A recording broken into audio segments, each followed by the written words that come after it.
So hello guys, कैसे हो आप सब लोग। आई होप आप सब बहुत बढ़िया है एंड आपके एग्जाम की प्रिपरेशन बहुत सही से चल रही है।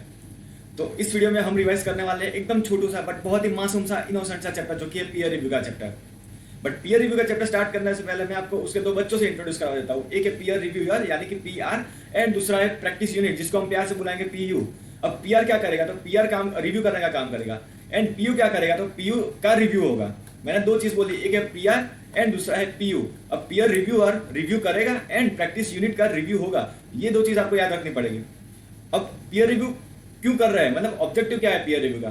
तो पीयर रिव्यू का ऑब्जेक्टिव यही है कि जो प्रैक्टिस यूनिट है जिसको हम प्यार से पीयू बोलते हैं, तो क्या वो P U technical professional and ethical standard यानी कि जो टीपीई स्टैंडर्ड है उसको कंप्लाई करता है या नहीं करता, वो देखेंगे। एंड उसके पीयू के अंदर अंदर मतलब पीयू के वहां पे क्या प्रॉपर सिस्टम है इंक्लूडिंग डॉक्यूमेंटेशन, तो वो दो चीज देखने का काम पीयर रिव्यू में होगा।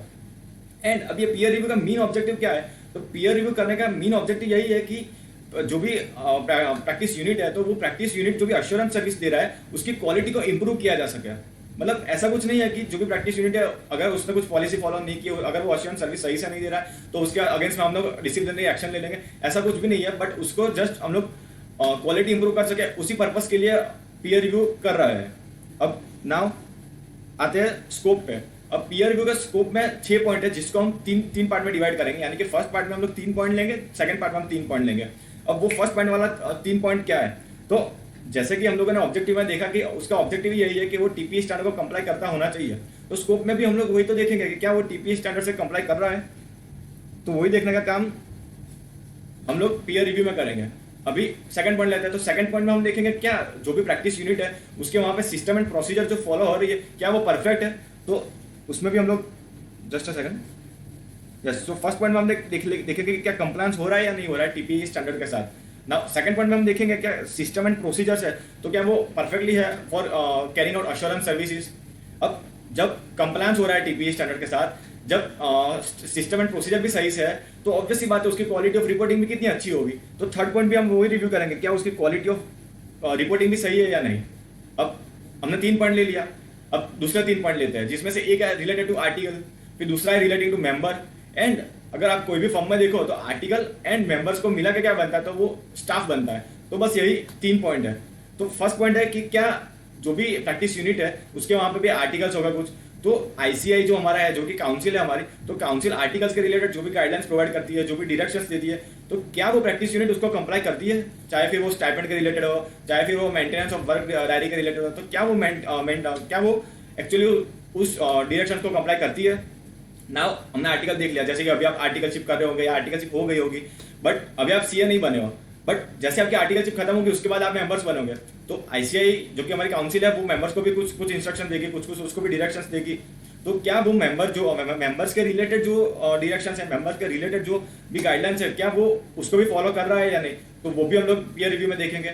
एंड आर्टिकल्स को ले लिया, मेंबर्स को ले लिया। अब कोई भी ऑफिस में कोई भी जगह पे आप देखोगे तो आर्टिकल एंड मेंबर्स को मिला के क्या बनता है, तो वो बनती है पूरी फर्म की स्टाफ। तो क्या वो स्टाफ के लिए कुछ ट्रेनिंग प्रोग्राम भी कर रहा है या नहीं, तो वो देखने का काम भी पीयर रिव्यू में होगा। तो मैंने क्या बोला, एक बार फिर से रिवाइज कर लेते हैं कि पीयर रिव्यू का स्कोप क्या है। तो उसको हमने 2 पार्ट में डिवाइड किया है। फर्स्ट पार्ट में 3 पॉइंट है, सेकंड पार्ट में 3 पॉइंट है। तो फर्स्ट पार्ट में हम देखेंगे क्या टीपीई स्टैंडर्ड से कंप्लाई करता है या नहीं है। सेकंड पॉइंट देखेंगे क्या उसके वहां पे सिस्टम एंड प्रोसीजर परफेक्ट है, एंड अगर वो दो परफेक्ट हो गए तो क्वालिटी ऑफ रिपोर्टिंग भी सही से होगी, तो वो तीसरा पॉइंट आ गया। तो ऐसे हमने पार्ट 1 कंप्लीट कर दिया। अब नाउ चलते हैं पार्ट 2 पे। तो पार्ट 2 में हम देखेंगे क्या आर्टिकल असिस्टेंट के रिलेटेड जो भी डायरेक्शन दिया है काउंसिल ने, जो भी गाइडलाइंस दिया है, क्या वो उसको फॉलो करती है या नहीं करती है। फिर लेते हैं मेंबर के रिलेटेड, आर्टिकल आ गया, अब लेते हैं मेंबर के रिलेटेड। तो क्या मेंबर के रिलेटेड यानी कि जो भी नंबर ऑफ ऑडिट है या फिर ऑडिट फी है उसके रिलेटेड जो भी पॉइंट्स है, तो उसकी जो भी डायरेक्शन दी है, उसकी जो भी गाइडलाइंस दी है, क्या वो उसको फॉलो करती है या नहीं। एंड स्टाफ एंड तीसरा पॉइंट आ गया स्टाफ, यानी कि आपके आर्टिकल एंड आपके मेंबर्स का कंबाइन होकर बनेगा पूरे के पूरी फर्म का स्टाफ। तो क्या वो स्टाफ के लिए ट्रेनिंग प्रोग्राम भी सही से कर रहा है नहीं। तो ये 6 पॉइंट हम लोग पीयर रिव्यू में कवर करेंगे। एंड जो भी पीयर रिव्यू होगा, यस, जो भी पीयर रिव्यू होगा, तो वो पीयर रिव्यू जब भी हो रहा है उसके पहले के 3 साल के रिकॉर्ड तक वो देख सकता है, यानी कि प्रीसीडिंग 3 इयर्स के वो रिकॉर्ड देख सकता है, वहां तक पीयर रिव्यू का स्कोप है। नाउ चलते हैं टीपीई स्टैंडर्ड। तो हमने जैसा पढ़ लिया कि टीपीई स्टैंडर्ड से कंप्लाई करता होना चाहिए, कंप्लाई कर रहा है कि नहीं वो हम लोग पीयर रिव्यू में देखेंगे। बट द क्वेश्चन इज वो टीपीई स्टैंडर्ड्स है क्या। हम लोगों ने पहले से पढ़े टीपीई स्टैंडर्ड्स, बट है क्या। तो ये टीपीई स्टैंडर्ड्स वही स्टैंडर्ड्स है जो आप लोग बचपन से पढ़ते आ रहे हो। यानी कि एक तो होगा एएस यानी कि आपका अकाउंटिंग स्टैंडर्ड्स हो गया, दूसरा हम ले लेते हैं इंड एएस जो कि वो भी आपने पढ़ा हुआ है, तीसरा हम ले लेते हैं कि जो भी फ्रेमवर्क है for preparation and presentation of financial statement, चाहे फिर आप वो शेड्यूल 3 ले लो या फिर किसी और कुछ ले लो, जो भी फ्रेमवर्क है तो वो भी टीपी स्टैंडर्ड में आ गया। अब नाम लेते हैं कि जो भी स्टैच्यू है, जो भी गवर्नमेंट ने एक्ट लाए हुए हैं, स्टैच्यूट्स लाए हुए हैं, तो उसके जो भी प्रोविजंस है, उसके नोटिफिकेशंस है, उसकी गाइडलाइंस है, तो ये सारी चीज़ भी टीपी स्टैंडर्ड में कवर होती है। अब ये तो चलो ऐसी चीज़ हुई जो गवर्नमेंट ने लाया हुआ है, गवर्नमेंट ने इशू किया है या गवर्नमेंट ने फ्रेम किया हुआ है। बट अभी हम लेते हैं कि आईसीआई ने कुछ चीज़ भी इशू कर दी है, जैसे स्टैंडर्ड ऑन एंगेजमेंट होता है, स्टैंडर्ड ऑन क्वालिटी कंट्रोल होता है, स्टैंडर्ड ऑन वो ऑडिटिंग होता है, फिर गाइडेंस नोट होते हैं, तो ये सारी चीज़ें भी टीपी स्टैंडर्ड में आ जाती है। तो बेसिकली ये सारी चीज़ों का मिला के टीपी स्टैंडर्ड बनता है, जो इधर चार्ट के रूप में दिया हुआ है, you can memorize it now. कुछ ऐसी चीज़ें हैं जो कि अश्योरेंस सर्विस में फॉल नहीं होती है, वो कौन सी चीज़ें हैं? तो ये बहुत ही सारे सिंपल सी चीज़ें हैं। अगर आप लोगों ने आर्टिकलशिप सही से की है, जेन्युइनली की है, तो आपको पता ही होगा कि अगर कोई भी सीए के ऑफिस में जाओ तो वो एक तो ऑडिटिंग सर्विसेज देता है, चलो ठीक है, बट वो तो अश्योरेंस सर्विसेज में आ गए। अब उसके अलावा वो कौन सी सर्विसेज देता है? तो उसके अलावा आपने किया होगा टैक्स रिटर्न फाइल किया होगा, सही या नहीं है? आप सभी ने किया होगा टैक्स रिटर्न फाइल, यस। तो फर्स्ट आ गया टैक्स रिटर्न फाइलिंग आ गया। उसके बाद आपने देखा होगा कि आप क्लाइंट को एडवाइस देते हैं रिलेटेड टू टैक्स, यानी इनकम टैक्स हो, जीएसटी हो, फीमा हो, कुछ भी हो, लेकिन वैसे आप क्लाइंट को क्या देते हैं? आप एडवाइस देते हैं, चाहे फिर आप वो खुद देते हो या फिर आपका कोई सीए देता हो, लेकिन एडवाइजिंग ऑफ क्लाइंट्स आ गया। अब एडवाइजिंग करते हो तो ऑब्वियसली बात है, मैं एक्सपर्ट हूँ तभी मैं एडवाइस करूंगा, तो एक एक्सपर्ट ओपिनियन आ गया। तो वहां से लेते हैं हम लोग सेकंड पॉइंट, एक्सपर्ट ओपिनियन। अब मैंने एडवाइजिंग दिया है तो वो एक टाइप का कंसल्टेंसी हो गई। तो थर्ड पॉइंट हम लोग ले लेते हैं मैनेजमेंट कंसल्टेंसी एंगेजमेंट, ठीक है। फिर अगर आप याद करो तो आपने देखा होगा, चाहे आप हो या आपके सीए हो, मैनेजर हो या पार्टनर हो, वो बहुत सारी स्टैट्यूटरी अथॉरिटीज या रेगुलेटरी अथॉरिटीज के सामने रिप्रेजेंट करते हैं अपने क्लाइंट को, तो वो भी ऑब्वियसली बात है, वो भी अश्योरेंस सर्विसेज में नहीं आएगा, तो वही रिप्रेजेंटेशन आ गया। देन ड्यू डिलीजेंस, जो कि आपके ऑडिट में भी एक बहुत ही मजेदार चैप्टर है, तो वो ड्यू डिलीजेंस भी आ गया। अब ड्यू डिलीजेंस भी अश्योरेंस सर्विसेज में नहीं आएगा। एंड जो भी फिनेंशियल स्टेटमेंट होगा, वो फिनेंशियल स्टेटमेंट कंपाइल भी कौन करता है? तो वो भी हम लोग करके देते हैं, तो कंपाइलेशन ऑफ फिनेंशियल स्टेटमेंट भी आ गया, तो वो भी ऑब्वियसली बात है अश्योरेंस नहीं देते हम तो सिर्फ कंपाइल करते हैं। एंड लास्ट पॉइंट इज के जो भी हम लोग client financial other than financial statement जो भी है उसको प्रिपेयर करने में, कंपाइल करने में हम लोग उसको हेल्प करते हैं क्लाइंट को, अगर वो नहीं कर पाता, because you know we are CS, we are experts, तो हम लोग उसके लिए उसको हेल्प करते हैं, उसको असिस्ट करते हैं, तो वो चीज़ भी अश्योरेंस सर्विसेज में नहीं आएगा। तो ये 6 पॉइंट है, ये 7 पॉइंट है कि जो कि अश्योरेंस सर्विसेज में नहीं आएगा, एंड उसी की वजह से ये पीयर रिव्यू के स्कोप से भी बाहर रहेगा, right. So I hope you are getting this point. Now moving further, तो एप्लीकेबिलिटी। सो बेसिकली एप्लीकेबिलिटी क्या है? तो इसमें यही बोला गया कि कौन कौन सी प्रैक्टिस यूनिट ऐसी है कि जिसको पीयर रिव्यू अप्लाई होगा। तो उसमें हम लोगों ने 2 पार्ट में बाइफरकेट किया है, यानी कि एक है लेवल 1 एंटिटी एंड दूसरा है लेवल 2 एंटिटी। अब ये 2 पार्ट में बाइफरकेट करने का मतलब क्या है? तो कि जो भी लेवल 1 एंटिटी है, तो लेवल 1 एंटिटी में को 3 साल में एक बार पीयर रिव्यू करवाना पड़ेगा। मैंने क्या बोला? एवरी 3 ईयर में एक बार एटलीस्ट पीयर रिव्यू करवाना पड़ेगा लेवल 1 एंटिटी को। बट अगर वो प्रैक्टिस यूनिट जो भी है वो अगर लेवल 2 एंटिटी है, देन लेवल 2 एंटिटी के केस में उसको 4 साल में एक बार करवाना पड़ेगा। लेवल 1 में 3 साल में एक बार पीयर रिव्यू करवाना पड़ेगा, बट लेवल 2 वाली प्रैक्टिस यूनिट में 4 साल में एक बार पीयर रिव्यू करवाना पड़ेगा। अब ये level 1 entity and level 2 entity क्या है, तो वो पढ़ते हैं हम लोग, वो रिवाइज करते हैं। अब जैसे कि लेवल 1 एंटिटी है, उसमें बहुत सारे लिस्ट दिया हुआ है, तो उसको मैंने 2 पार्ट में बाइफरकेट किया है। अगेन जैसे हमने स्कोप को 2 पार्ट में बाइफरकेट किया था, वैसे ही हम लोगों ने लेवल 1 एंटिटी को भी 2 पार्ट में बाइफरकेट किया है। अब वो 2 पार्ट कौन सा है वो हम पढ़ते हैं। तो एक है स्पेशल एंटिटीज, यानी कि आपकी बैंक है, इंश्योरेंस है, एनबीएफसी है, म्यूचुअल फंड है, ट्रस्ट है, तो वो स्पेशल एंटिटीज है। एंड दूसरा है अदर देन स्पेशल एंटिटीज, यानी कि जो आपकी नॉर्मल कंपनीज है, लिस्टेड एंटिटीज है एंड अनलिस्टेड कंपनी है, तो वो सारी नॉर्मल कंपनीज है, ठीक है। तो हम लोग अब वो डिटेल में पढ़ते हैं। अब यस, सो अब क्या आता है कि जो स्पेशल एंटिटीज है, तो उसमें पहले मैंने बोला एक बैंक है, चलो ठीक है सर, बैंक है। बैंक के बाद क्या आता है? इंश्योरेंस आता है, चलो इंश्योरेंस भी ठीक है। इंश्योरेंस के बाद आता है एनबीएफसी, यानी कि बैंक हो गया, इंश्योरेंस हो गया, एनबीएफसी हो गया। ये 3 चीज तो चलो सर हो गई। अभी चौथा हम लोग लेते हैं, चलो म्यूचुअल फंड ले लेते हैं, बिकॉज अब वो भी एक दूसरे के भाई बहन जैसा ही है। बैंक ले लो, एनबीएफसी ले लो, सब एक ही लेवल पे आते हैं। तो म्यूचुअल फंड भी आ गया। अभी म्यूचुअल फंड आप देखो तो म्यूचुअल फंड क्या करता है, मतलब ऐसे लोगों जिनके पास शेयर मार्केट में बहुत ज्यादा नॉलेज नहीं होता, तो उनसे पैसे लेते हैं, शेयर मार्केट में इन्वेस्ट करते हैं, उन बेचारों को रिटर्न भी देते हैं। तो बेसिकली वो पब्लिक इंटरेस्ट के लिए काम करती है, ऐसा बोल सकते हैं। तो पब्लिक इंटरेस्ट भी आ गया, चलो ठीक है सर, पब्लिक इंटरेस्ट आ गया। एंड एक हम लोग ले लेते हैं पीएसयू। पीएसयू भी कुछ स्पेशल पर्पज आप बोल सकते हो, स्पेशल एंटिटी, तो पीएसयू ले लेते हैं। तो बस यही पॉइंट दिया हुआ है कि ऐसी कोई भी ऐसी कोई भी प्रैक्टिस यूनिट, यानी कि ऐसी कोई भी पीयू कि जो कि बैंक और इंश्योरेंस का स्टैट्यूटरी सेंट्रल ऑडिटर है, तो वो आएगा लेवल 1 एंटिटी में। देन बैंक एंड इंश्योरेंस के बाद हमने लिया था एनबीएफसी। तो ऐसी कोई भी प्रैक्टिस यूनिट जो कि एनबीएफसी का स्टैट्यूटरी ऑडिट कर रहा है। लेकिन कौन सी एनबीएफसी, इधर एक बात ध्यान रखने की है कि वही एनबीएफसी सिर्फ इधर कवर है कि जिसकी डिपॉजिट ग्रेटर देन और इक्वल टू 100 करोड़ है।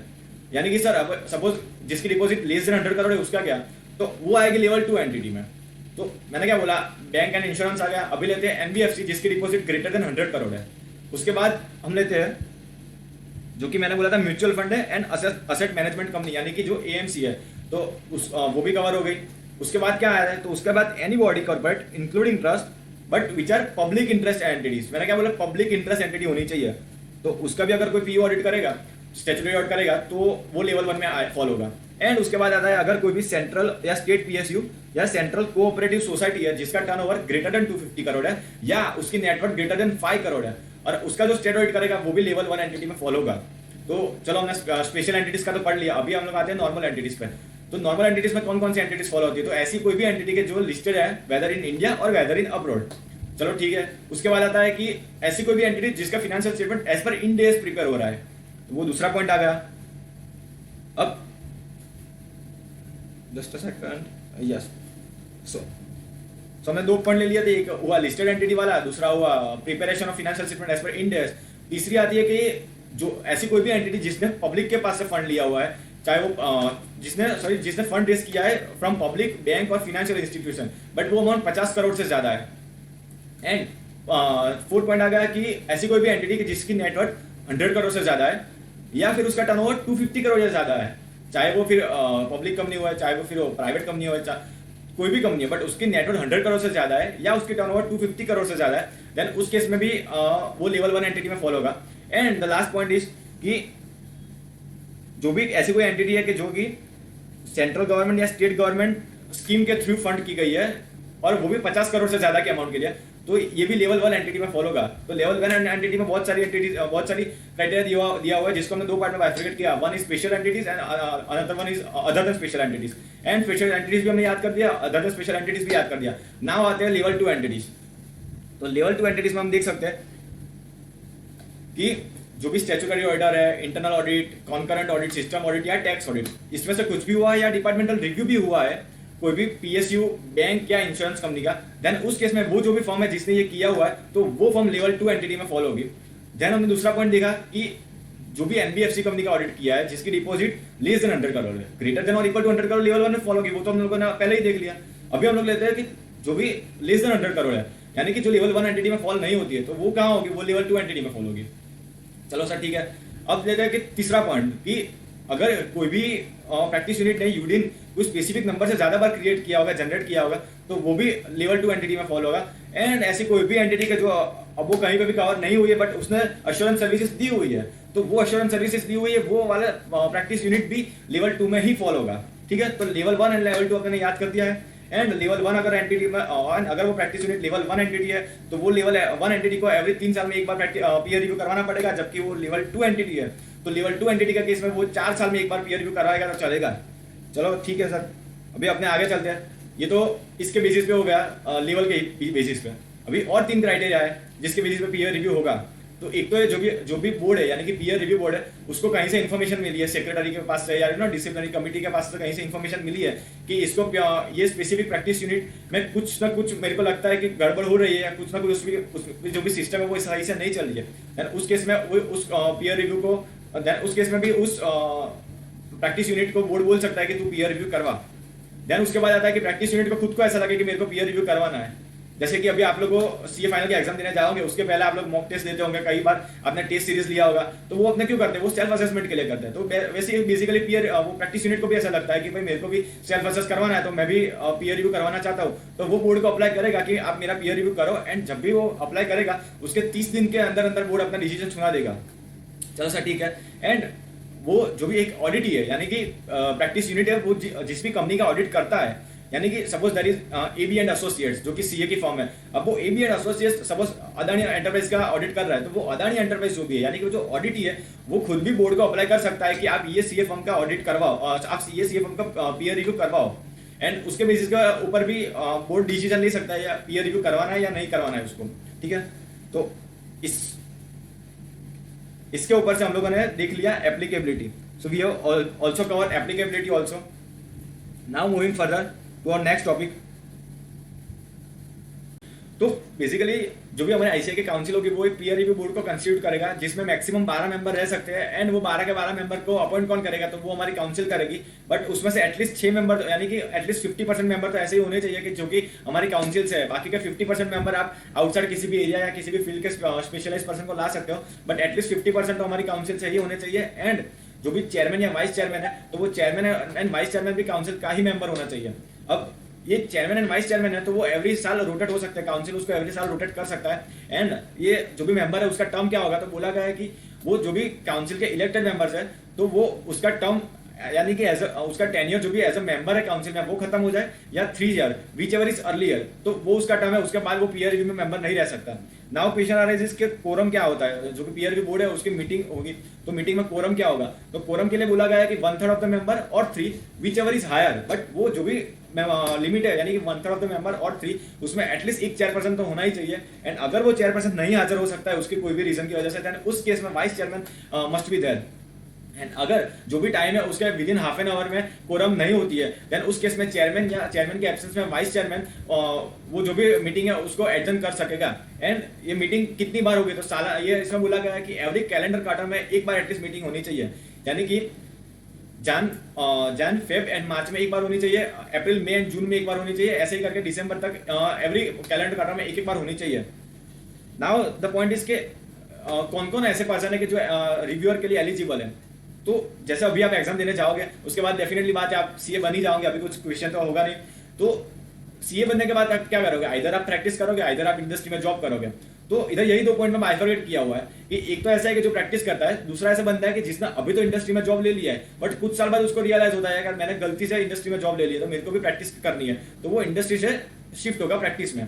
तो यही 2 पॉइंट बोले हुए हैं कि अगर कोई भी बंदा ऐसा है कि जो प्रैक्टिस करता है तो उसको एटलीस्ट 7 साल का ऑडिट एक्सपीरियंस होना चाहिए प्रैक्टिस में. एंड या तो फिर अगर कोई ऐसा बंदा है कि जिसने अभी तो इंडस्ट्री में जॉब ले ली है यानी कि अभी इंडस्ट्री में है लेकिन इंडस्ट्री से उसने प्रैक्टिस में मूव कर दिया है, देन उस केस में उसको इंडस्ट्री में एटलीस्ट 10 साल का ऑडिट एक्सपीरियंस होना चाहिए. एंड उसको जो भी प्रैक्टिस स्टार्ट की है वो प्रैक्टिस में उसको 3 साल का ऑडिट एक्सपीरियंस होना चाहिए. उसमें हमने क्या बोला था, एक बार फिर से बोल देता हूं कि अगर कोई भी बंदा प्रैक्टिस में है तो उसको 7 साल का ऑडिट एक्सपीरियंस होना चाहिए. एंड अगर कोई बंदा इंडस्ट्री से प्रैक्टिस में शिफ्ट हुआ है तो उस केस में उसको इंडस्ट्री में एटलीस्ट 10 साल का ऑडिट एक्सपीरियंस होना चाहिए एंड प्रैक्टिस में उसको एटलीस्ट 3 साल का ऑडिट एक्सपीरियंस होना चाहिए. एंड इसके ऊपर एक और उसने ट्रेनिंग की होनी चाहिए एंड जो भी नेसेसरी टेस्ट है वो ऑब्वियसली बात है पास की होनी चाहिए. एंड उसने डिक्लेरेशन ऑफ कॉन्फिडेंशियलिटी भी साइन की होनी चाहिए. तो ये तो चलो बात कर दी हमने एलिजिबिलिटी. अब हम लोग आते हैं नॉन एलिजिबिलिटी कि कौन कौन से ऐसे लोग हैं जो कि एलिजिबल नहीं है. तो उसमें फर्स्ट पॉइंट इसके अगर किसी भी बंदे के ऊपर डिसिप्लिनरी एक्शन चल रहा है तो वो पीयर रिव्यू नहीं कर सकता. ऑब्वियस सी बात है भाई, तेरे खुद के ऊपर डिसिप्लिनरी एक्शन चल रहा है तो खुद डिसिप्लिन में नहीं है, तू क्या किसी और का पीयर रिव्यू करेगा. तो डिसिप्लिनरी एक्शन है तो वो पीयर रिव्यू नहीं कर सकता.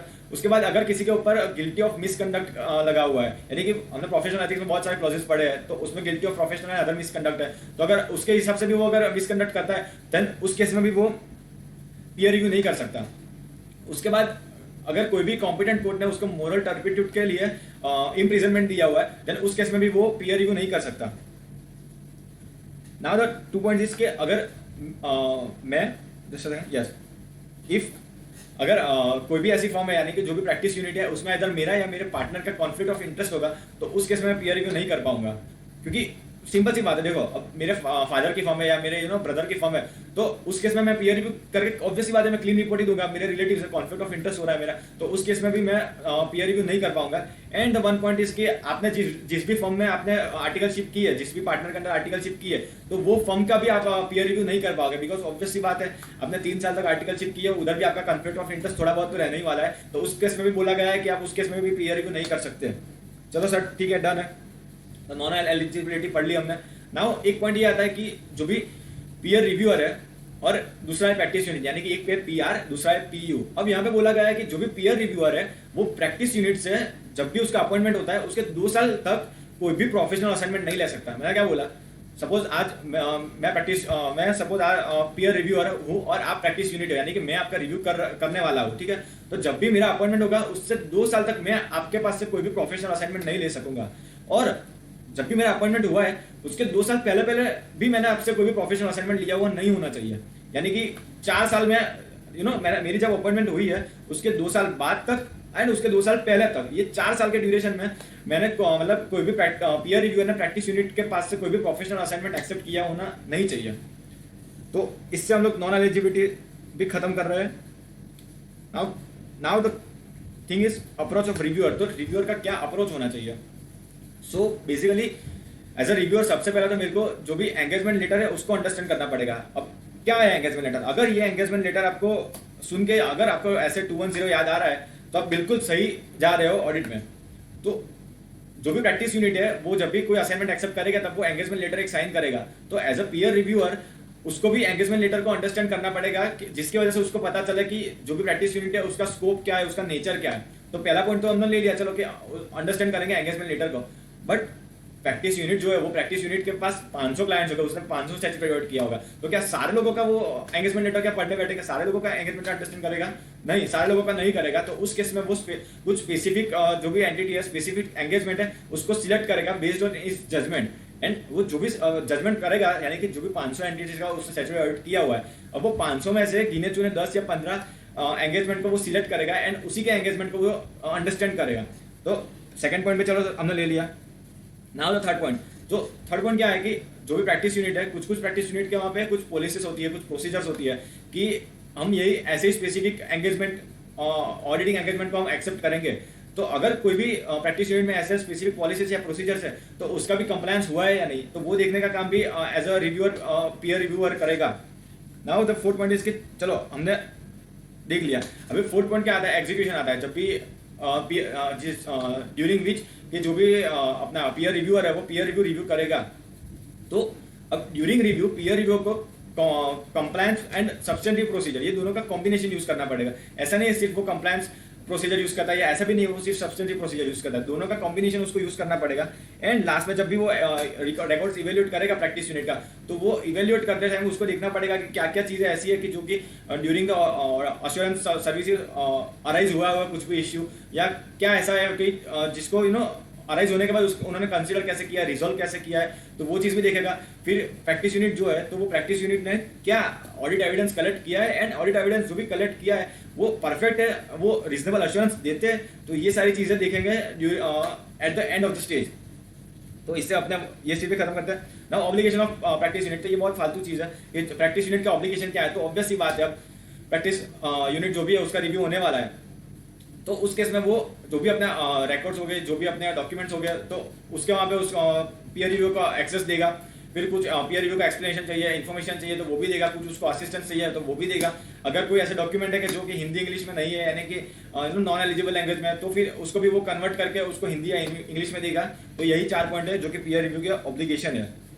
नाउ यही 4 पॉइंट जो प्रैक्टिस यूनिट का ऑब्लिगेशन है। अब पीयर रिव्यूअर का क्या ऑब्लिगेशन है? तो पीयर रिव्यू के 3 मेनली ऑब्लिगेशन है। एक तो पीयर रिव्यू जो प्रैक्टिस यूनिट का रिव्यू करेगा तो वो प्रैक्टिस यूनिट का वर्किंग तो ठीक है, बट अगर प्रैक्टिस यूनिट का जो क्लाइंट है, जैसे कि मैंने बोला था कि अदानी एंटरप्राइज जो कि ऑडिटी है, तो वो अदानी एंटरप्राइज के डॉक्यूमेंट्स वो पीयर रिव्यूअर नहीं ले जा सकता है। तो वो एक उसकी ऑब्लिगेशन है। दूसरी ऑब्लिगेशन ये है कि उसको प्रिस्क्राइब टाइम में पीयर रिव्यू खत्म करना पड़ेगा। ऐसा नहीं है कि आप सालों साल लगा रहे हो, ऐसा बिल्कुल भी नहीं होना चाहिए। एंड खत्म करने के बाद उसको बोर्ड को रिपोर्ट सबमिट करवाना पड़ेगा। एंड उसका जो भी वर्किंग पेपर्स है तो वर्किंग पेपर को भी डॉक्यूमेंट करना पड़ेगा पीयर रिव्यूअर को। एंड अगर वो जो भी बोर्ड है वो 18 पीयर रिव्यू खत्म होने के 18 महीने के अंदर अंदर डॉक्यूमेंट मांगता है, तो उस केस में पीयर रिव्यूअर को खुद के वर्किंग पेपर भी बोर्ड को देना पड़ेगा। तो बेसिकली ये 3 ऑब्लिगेशन है पीयर रिव्यूअर के। नाउ पीयर रिव्यू प्रोसेस, तो ये लास्ट टॉपिक है जिसके बाद so now peer review process. तो पीयर रिव्यू प्रोसेस के मेनली 4 स्टेप है, जो कि फर्स्ट है कि जो भी पीयू एंड पीआर होगा उसका सिलेक्शन होगा, उसके बाद प्लानिंग होगा। अब प्लानिंग के बाद क्या वो पीयर रिव्यूअर बैठा रहेगा? तो नहीं सर, बिल्कुल नहीं बैठा रहेगा, वो करेगा एग्जीक्यूशन वही प्लानिंग का, एंड वही एग्जीक्यूशन के बाद वो उसको करेगा रिपोर्ट। तो यही 4 स्टेप में बाइफरकेट किया है पूरी प्रोसेस को। सो द फर्स्ट पॉइंट इसके पीयू का सिलेक्शन एंड पीआर का अपॉइंटमेंट। तो जो भी पीयर रिव्यू बोर्ड है, पीआरबी है, तो वो पीआरबी पीयू को नोटिफाई करेगा कि भाई पीयू तेरे को हमने पीयर रिव्यू के लिए सिलेक्ट किया हुआ है। तो वो फर्स्ट पॉइंट में होगा, नोटिफाई करेगा। अब जैसे ही पीयू को नोटिफिकेशन मिली होगी, मतलब जैसे वो पीयू को पता चलेगा कि मेरे को नोटिफाई किया हुआ है, उसके विदिन 7 डेज, मतलब जब भी उसको पता चला उसके 7 दिन के अंदर अंदर वो एक डिक्लेरेशन का क्वेश्चनरी फाइल करेगा पीआरबी के पास। उसमें वेरियस क्वेश्चन के आंसर दिए होंगे। अब जैसे वो क्वेश्चनरी फाइल करेगा, पीआरबी क्या करेगा? पीआरबी एक पैनल ऑफ रिव्यूअर होगा, उसमें से 3 रिव्यूअर को सिलेक्ट करेगा। एंड वो तीनों के तीनों रिव्यूअर का नाम वो भेज देगा पीयू को कि देख हमने तेरे लिए तीन रिव्यूअर सिलेक्ट किए हुए हैं एंड ये 3 रिव्यूअर में से तू कोई भी एक रिव्यूअर को सिलेक्ट कर दे। तो ये होगा 4th स्टेप। और जैसे ही पीयू के पास 3 पीयर रिव्यूअर के नाम आ जाएगा तो वो पीयर रिव्यू 3 में से किसी भी एक बंदे को सिलेक्ट कर देगा कि भाई तू मेरा रिव्यू कर, मेरे को तेरे ऊपर भरोसा है, मेरे को बाकी के 2 के ऊपर भरोसा नहीं है। तो वो एक बंदे को सिलेक्ट करेगा एंड वो जो भी एक बंदे को सिलेक्ट करेगा तो उसका वो जो एक बंदे को सिलेक्ट करेगा वो विदिन 7 डेज पीआरबी को भेज देना पड़ेगा कि भाई मैंने इस बंदे को स्वीकार किया है मेरे रिव्यू करने के लिए। एंड जब भी वो एक्सेप्टेंस मिलेगा पीआरबी को जब भी वो पता चलेगा तो वो जाएगा अपना पीयर रिव्यूअर के पास कि भाई पीयर रिव्यूअर तेरा सिलेक्शन हुआ है पीयर रिव्यू करने के लिए। एंड वो उसके पास से इंटीमेशन ले लेगा कि हाँ भाई तू उसके पास से वो कंसेंट ले लेगा 7 दिन के अंदर अंदर कि वो पीयर रिव्यू करने के लिए रेडी है। अब यहाँ तक हमने देख लिया कि चलो पीयर रिव्यूअर की अपॉइंटमेंट हो गई, लेकिन क्या पीयर रिव्यूअर वो पीयर रिव्यू स्टार्ट कर पाएगा? बिल्कुल भी नहीं कर पाएगा, बिकॉज अभी उसके पास कोई इन्फॉर्मेशन ही नहीं है। तो उसको क्या चाहिए? उसको चाहिए होगी इन्फॉर्मेशन। तो पीयर रिव्यूअर किस किस लोगों के पास से इन्फॉर्मेशन ढूंढने जाएगा? तो इधर बोला हुआ है कि जो भी प्रैक्टिस यूनिट है कि जिसको भरोसा था पीयर रिव्यूअर पर, तो वो प्रैक्टिस यूनिट उसको इन्फॉर्मेशन देगा। दूसरा क्या देगा? जो पीयर रिव्यू बोर्ड है तो वो पीआरबी भी उसको इन्फॉर्मेशन देगा। तो वही अब सेकंड स्टेज में आते हैं कि प्लानिंग। तो प्लानिंग में बोला गया है कि जो भी पीयू है तो जैसे ही 7 दिन में उसने 7 दिन में पीयर रिव्यूअर ने कंसेंट दे दी खुद की, फिर उसके 2 दिन के अंदर अंदर वो जो भी पीयू है तो वो पीयू ने जो भी क्वेश्चनरी फाइल की है पीआरबी के पास, तो वो क्वेश्चनरी की कॉपी जो है वो भी पीआर के पास वो फाइल करेगा। एंड अगर उसके ऊपर कोई भी अगर केस पेंडिंग है, आइदर वो पीयू के ऊपर या उसके किसी पार्टनर के ऊपर या क्वालिफाइड असिस्टेंट यानी कि क्यूए के ऊपर अगर कोई भी प्रोसीडिंग्स पेंडिंग है ड्यूरिंग प्रीसीडिंग 3 इयर्स, तो वो भी उसको डिस्क्लोज करेगा। एंड पीआरबी के पास से भी उसको मिलेगा क्या? तो पीआरबी भी जो भी यूनिट डायरेक्टर हो गया उसके पास से कोई कुछ इन्फॉर्मेशन लेगा एंड वो इन्फॉर्मेशन वो पीआर को सबमिट करवाएगा। अब चलो सर ये तो होगा, अब पीआर के पास इन्फॉर्मेशन आ गई, लेकिन क्या वो इन्फॉर्मेशन कलेक्ट करके बैठा रहेगा? नहीं सर, बिल्कुल भी बैठा नहीं रहेगा। जैसे ही इन्फॉर्मेशन आई उसके विदिन 7 डेज के अंदर अंदर वो एक सैंपल साइज सिलेक्ट कर देगा एंड जो भी सैंपल साइज सिलेक्ट किया हुआ है वो पीयू एंड पीआरबी को भी वो इंटीमेट कर देगा कि ये सैंपल साइज मैंने सिलेक्ट किया हुआ है। एंड अगर वो चाहे तो कुछ भी एडिशनल इन्फॉर्मेशन, कुछ भी एक्सप्लेनेशन, कुछ भी क्लैरिफिकेशन मांग सकता है।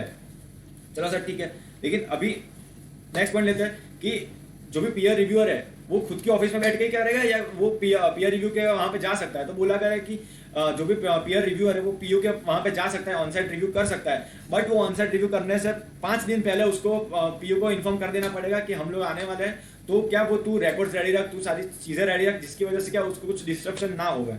तो यही चीज बोली हुई है। एंड पीआर एंड पीयू को कोऑर्डिनेट करना चाहिए, जिसकी वजह से एटलीस्ट 60 डेज में ये पूरी प्रोसेस कंप्लीट हो जानी चाहिए। 60 डेज से ज्यादा बिल्कुल भी नहीं लगने चाहिए ये पूरी प्रोसेस खत्म होने में। चलो सर ठीक है, अभी ऑनसाइट रिव्यू का 5 दिन का नोटिस दे दिया, अभी वो ऑनसाइट रिव्यू करने भी जाएगा। तो जैसे ही पीयू के पास ऑनसाइट रिव्यू करने जाएगा, वो ऑनसाइट रिव्यू 7 दिन से ज्यादा नहीं चलने चाहिए। ऐसा नहीं है कि वो प्रैक्टिस जो भी पीयर रिव्यूअर है वो पीयू के पास जाके बैठी जाए 1 महीना, 2 महीना, 3 महीना चलाए, उधर जाके नाश्ता पानी करे, पार्टी वार्टी करे, ऐसा बिल्कुल भी नहीं होना चाहिए। 7 दिन के अंदर अंदर पीयर रिव्यू की जो भी विजिट है वो खत्म हो जानी चाहिए।